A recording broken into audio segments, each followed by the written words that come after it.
کے حوالے سے جو ہم پوچھے ہیں اچھی باتوں کا حکم کرنا اور بری باتوں سے روکنا، جس کو ہم بولتے ہیں امر بالمعروف اور نہی عن المنکر۔ اس کتاب کی جو ترتیب تھی، پہلے قرآن کی آیات لاتے ہیں یہ حضرت امام نووی رحمۃ اللہ علیہ، جن کی کتاب ریاض الصالحین۔ ان آیات کو تو ہم نے کر لیا بیان، ان پر بات آ گئی۔ اب جو ہے دوسرا جو ہے پہلو ہے، وہ حدیثوں کا پہلو ہے، کہ ایک بات کو ثابت کرنے کے لیے قرآن کی آیات کو جمع کرتے ہیں اس کتاب میں، اور پھر حدیث کو لاتے ہیں اس موضوع کے حوالے سے۔ تو پہلی حدیث جو آج کے موضوع کے حوالے سے وہ ہے، راوی حضرت ابو سعید خدری رضی اللہ تعالیٰ عنہ، اور یہ مسلم شریف کی روایت ہے۔ اس میں ایمان کے 3 درجے بیان کیے ہیں، شاید میں نے پہلے بتا دیا تھا یہ، کہ کہا کہ جس شخص کے پاس ان 3 درجوں میں سے کوئی ایک ہے تو وہی ایمان والا ہے۔ تو اگر کسی انسان کے پاس ان تینوں میں سے کوئی ایک بھی نہیں ہے تو سمجھ لو کہ اس کے پاس ایمان بالکل بھی نہیں ہے۔ 3 درجے کون سے ہیں؟ کہ اگر ایمان والا کسی برائی کو دیکھ رہا ہے، گناہ کو دیکھ رہا ہے، تو اگر اس کو طاقت ہے تو وہ اس طاقت کو استعمال کر کے اپنے ہاتھ سے اس کو روک دے۔ من رأى منکم منکرا فلیغیرہ بیدہ، اپنے ہاتھ سے روکے۔ فإن لم يستطع فبلسانہ، پر اگر ہاتھ سے نہیں روک سکتا ہے، اپنی طاقت استعمال نہیں، ہاتھ سے مراد ہے کہ ہاتھ سے نہیں کہ ہاتھ پکڑ کر، یہ بھی اگر یہ کر سکتا کرے، اگر اس کو اللہ نے کوئی اور پاور دیا ہے وہ پاور استعمال کرے، لیکن اس کو جو ہے برائی سے روکے، گناہ سے روکے۔ اور اگر یہ نہیں کر سکتا ہے تو پھر اپنی زبان استعمال کرے، زبان ہلائے کہ بولے کہ کیا ہو رہا ہے۔ اگر اتنا بھی ایمان نہیں ہے تو پھر کم سے کم برائی کو دیکھ کر جو ہے اپنے دل میں پریشان ہو، کم ہو، یہ انسان کیا کر رہا ہے۔ اگر برائی کو دیکھ کر، گناہ کو دیکھ کر پریشان بھی نہیں ہو رہا ہے، ٹس سے مس نہیں ہو رہا ہے، تو فرمایا کہ پھر اس کے پاس یہ کمزور ایمان بھی نہیں ہے۔ یہ تیسرا درجہ ہے ایمان کا، کہتے ہیں کہ یہ ایمان کا سب سے کمزور درجہ ہے۔ اگر یہ بھی نہیں ہے تو پھر اس کمزور درجے سے بھی محروم ہے، کہ یعنی اگر اس کو برائی دیکھ رہا ہے، مجھے کیوں اس کو چھیڑنا ہے، مجھے کیوں اس کو بولنا ہے، یہ جانے اور کام جانے، یہ جانے اور اس کی قبر جانے، میں جانوں اور میری قبر جانے، لہٰذا مجھے میرے اعمال کے ساتھ واسطہ ہے، اس کو اپنے اعمال کے ساتھ واسطہ ہے۔ ایسا اگر ایسی کیفیت ہوگی، اس کا مطلب ہے اس کے پاس کمزور ایمان بھی نہیں ہے۔ اس کے بعد دوسری روایت ہے، اس کے راوی حضرت عبداللہ بن مسعود رضی اللہ تعالیٰ عنہ۔ اس میں جو ہے یہ بتایا کہ اگر کوئی زبان سے نہیں روکتا اس کے پاس ایمان ہی نہیں، اس کے پاس رائے کے دانے کے برابر بھی ایمان نہیں ہے۔ اس حدیث میں یہ ذکر ہے کہ اگر زبان بھی نہیں ہلا رہا ہے، اس کے بعد رائے کا دانہ، جو سرسوں کا دانہ ہوتا ہے چھوٹا سا، فرمایا اللہ کے حبیب نے اس کے پاس وہ بھی نہیں، انہیں ایمان سے خالی ہو گیا ہے۔ اگر یہ امر بالمعروف اور نہی عن المنکر کرتا ہی نہیں، یہ جو ہم بیٹھے ہوئے ہیں یہ بھی امر بالمعروف ہی ہے، اعلان ہوا یہ امر بالمعروف ہے کہ یہاں درس ہو رہا ہے، اس میں شریک ہو جائے۔ اس طریقے سے جو ہے ہمارا کوئی ساتھی ہے، ہمارا کوئی دوست ہے، ہم دیکھ رہے ہیں کہ وہ مسجد نہیں آ رہا ہے، اس کو بولنا یہ امر بالمعروف ہے۔ اگر ہم اس کو نہیں بول رہے ہیں، ہم نے یہ چھوڑ دیا، اس کا مطلب ہم نے امر بالمعروف کی اہمیت ہمارے دل میں نہیں ہے۔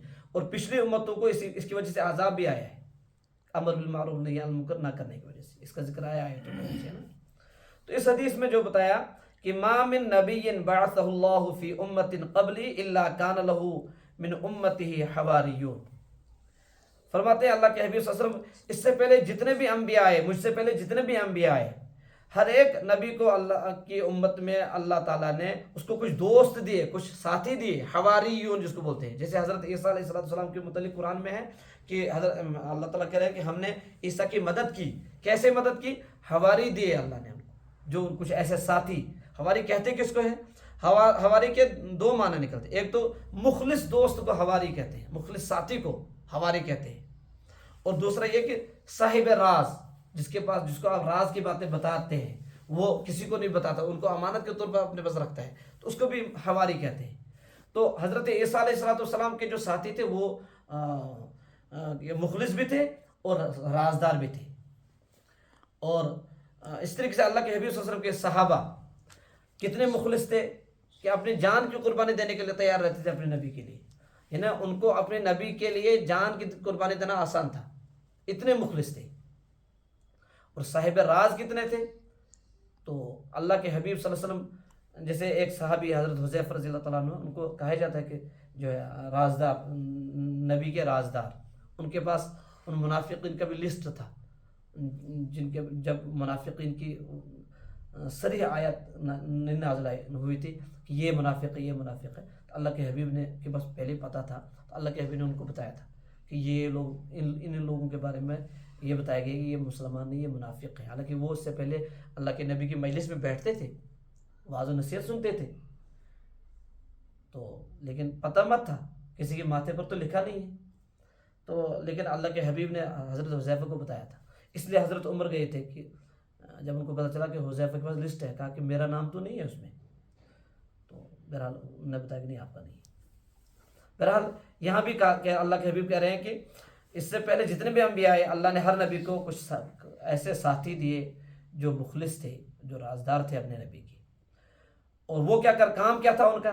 وَأَصْحَابٌ يَأْخُذُونَ بِسُنَّتِهِ وَيَقْتَدُونَ بِأَمْرِهِ، وہ اپنے نبی کے طریقے کو لیتے تھے، اس پر عمل کرتے تھے.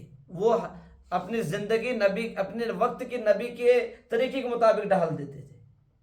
ہمارا نبی کس طریقے سے اٹھتا ہے، کس طریقے سے بیٹھتا ہے، نبی کا طریقہ کیا ہے، بس اس کو وہ اپنے سینے سے لگائے ہوئے تھے. ہر نبی کے دو ایسے ساتھی تھے کہ اپنے نبی کے طریقے کو دل و جان سے لیتے تھے. وَيَقْتَدُونَ بِأَمْرِهِ، اور وہ اس کے حکم کی اتباع کرتے تھے. جو حکم ہوتا تھا لبیک کہتے تھے، حاضر رہتے تھے، اقتداء کرتے تھے. ثُمَّ إِنَّهَا تَخْلُفُ مِن بَعْدِهِمْ خُلُوفٌ، کہتے ہیں کہ پھر اس کے بعد کچھ لوگ ایسے آئے. ہر نبی کے ظاہر سی بات ہے، جب نبی کا دور ہے تو اس میں برائیاں کم ہیں اور نیکیاں زیادہ ہوتی ہیں. لیکن جب نبی چلا گیا تو کوئی اچھی باتوں کا حکم کرنے والا نہیں رہا، بری باتوں سے روکنے والا نہیں رہا، تو معاشرے میں برائیاں آ گئی. تو کہتے ہیں کہ پھر جب وہ چلے جاتے تھے، اس کے بعد کچھ لوگ ایسے ہوتے تھے کہ یقولون ما لا یفعلون وَيَفْعَلُونَ مَا لَا يُؤْمَرُونَ، وہ باتیں کہتے تھے جو کرتے نہیں تھے، منہ سے کچھ کہتے تھے، کرتے کچھ تھے. اور وَيَفْعَلُونَ مَا لَا يُؤْمَرُونَ، اور کرتے وہ تھے جن کا ان کو کہا ہی نہیں گیا ہوتا تھا. یعنی اپنی مرضی کی زندگی، جیسے آج کل ہم اپنی من چاہے جس کو بولتے ہیں، من مرضی کی زندگی.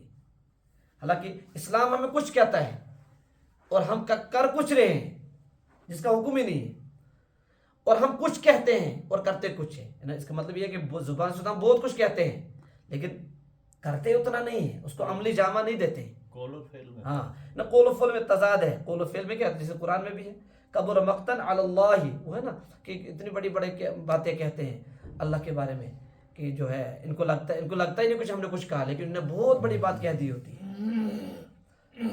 تو اچھا، حکم کیا ہے ایسے لوگوں کے بارے میں کہ جن کے قول و فعل میں تضاد ہے، ان کے بارے میں جو حکم ہے وہ ہے اصل میں اس موضوع کے ساتھ تعلق رکھتا ہے. فرمایا فمن جاہدہم بیدہ فہو مومن، جو ان کے ساتھ جہاد کرے گا اپنے ہاتھ سے وہی مومن ہوگا. ایسے لوگ اگر ملیں اور گویا ان کے ساتھ جہاد کرنا ہے، اپنے ہاتھ سے جہاد کرے تو وہ مومن ہے، مسلمان ہونے کے باوجود. ہاں. ومن جاہدہم بقلبہ فہو مومن، جو ان کے ساتھ اپنے دل کے ساتھ جہاد کرے گا وہ مومن ہے. انہیں ہاتھ سے جہاد کرے گا، ان کو روکے اور اپنی پاور استعمال کرے، اندر سے بغض رکھے، اور اب دل کے ساتھ جہاد مطلب کہ ان کے ساتھ نفرت رکھے، ان کے اس فعل کے ساتھ نفرت رکھے، ان کے اس کام کے ساتھ نفرت رکھے. یہ کر کیا رہے ہیں؟ کیا اللہ نے اس لیے پیدا کیا؟ مطلب ہے دل کے ساتھ جہاد کرے. ومن جاہدہم بلسانہ فہو مومن، اور جو ان کے ساتھ اپنی زبان سے جہاد کرے گا فہو مومن، وہی مومن ہے. اس کا مطلب یہ ہے کہ جو نہ ہاتھ سے روکتا ہے، نہ دل میں جو ہے بغض رکھتا ہے، اور نہ زبان استعمال کرتا ہے. فرمایا وَلَيْسَ وَرَاءَ ذَلِكَ مِنَ الْإِيمَانِ حَبَّةُ خَرْدَلٍ، جو یہ ان دونوں میں سے کچھ نہیں کرتا تو اس کے پاس رائی کے دانے کے برابر بھی ایمان نہیں ہے. جو ان تینوں کوشش میں سے کوئی کوشش نہیں کرتا تو وہ ایمان سے خالی ہے. کتنا اس کے پاس ایمان؟ کہا کہ رائے کے دانے کے برابر بھی اس کے پاس ایمان نہیں ہے. پھر سوچ لیا جائے، جو لوگ یہ کہتے ہیں کہ کسی کو کچھ نہیں کہنا ہے، کسی کو کچھ نہیں کہنا ہے، تو یہ جو کہنے والا ہے نا اصل میں یہی ایمان سے محروم ہو گیا. تبھی یہ جا کر اس کی یہ کیفیت بن گئی ہے، کہتا ہے کہ اس کو کچھ کہنا ہی نہیں.